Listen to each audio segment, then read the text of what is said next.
What's up, YouTube? This is Too Raw for TV. All right, so shout out to Ticket TV. He already broke this story.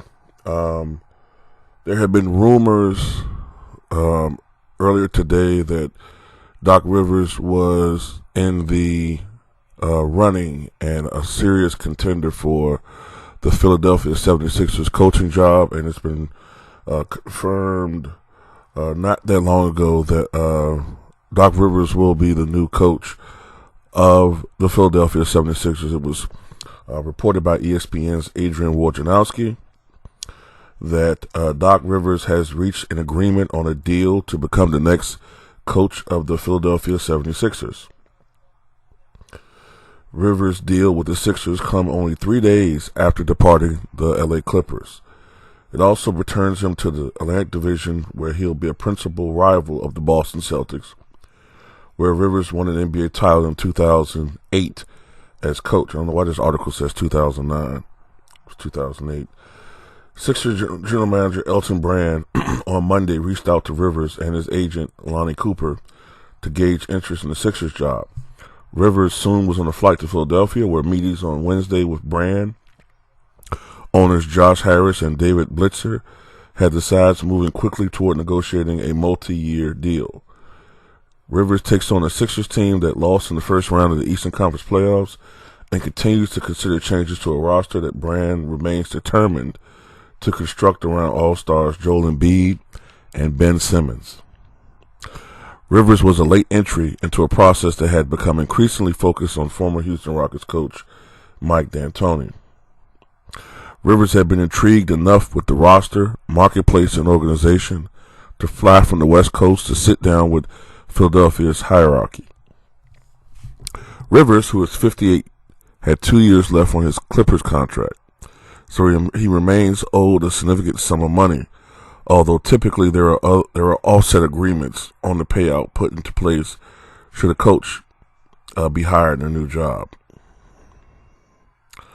I don't really read too much into other stuff. Like I told you guys the other day about Doc Rivers. Doc Rivers, I told you guys that he's good. He'd be good. You know what I'm saying? I didn't anticipate him getting a offer this quick, but I knew that whatever his next step was, whether to resume coaching or take a break or get into broadcasting again or whatever it would be, he'd be good.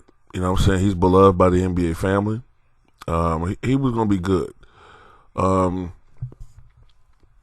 I tell you this. He is a far better pick than Mike D'Antoni. So Joel Embiid will still be there, because if Mike D'Antoni had joined that team as the new coach, I don't know if Joel Embiid would have fit into their plans. All right. Mike D'Antoni's, look, we might get on Doc Rivers for being an underachieving coach, but he still is, at least to me, a B-plus coach. I think that he'll restore them to at least being a contender in the Eastern Conference. Maybe even to the point where, they might contend for the Eastern Conference, finals. I think he can get them back to that level. Whether or not they can win a championship, I don't know about that. But I think that he's definitely a step up from the alternative, which would have been D'Antoni. And besides, he's won a championship as a coach. So, hopefully, they will restructure the roster a little bit, and they'll make some moves, and, they'll respect Doc Rivers more so and respond to Doc Rivers more so than they did the predecessor, Brett Brown. So I think that from what I've read about Brett Brown, Doc needs to instill a little bit more. Wow, what do I want to say? I don't want to say order. He needs to instill more structure, I guess. Make it clear that he's not their friend per se. This isn't buddy. This is, I'm your coach and I expect you to do your job type of arrangement. You know what I'm saying? Still respect, but expectations are, there for the star players. And it's time to,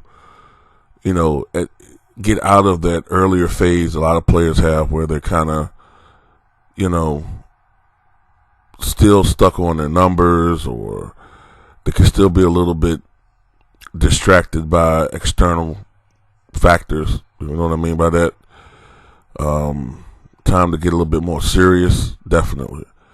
But that's speculation at this point. But, I do think that this is a better hire than like D'Antoni. D'Antoni to me just is not a really good coach, and he's never won anything. And I'm glad that they chose to go that route of actually improving the team rather than just bringing a coach that might have a system that looks good. Might win you 50 games during the regular season, but during the playoffs, it's going to be the same old sad song. Ousted in the second round or something like that. So, that's pretty much all I got to say. Tell me what you guys think.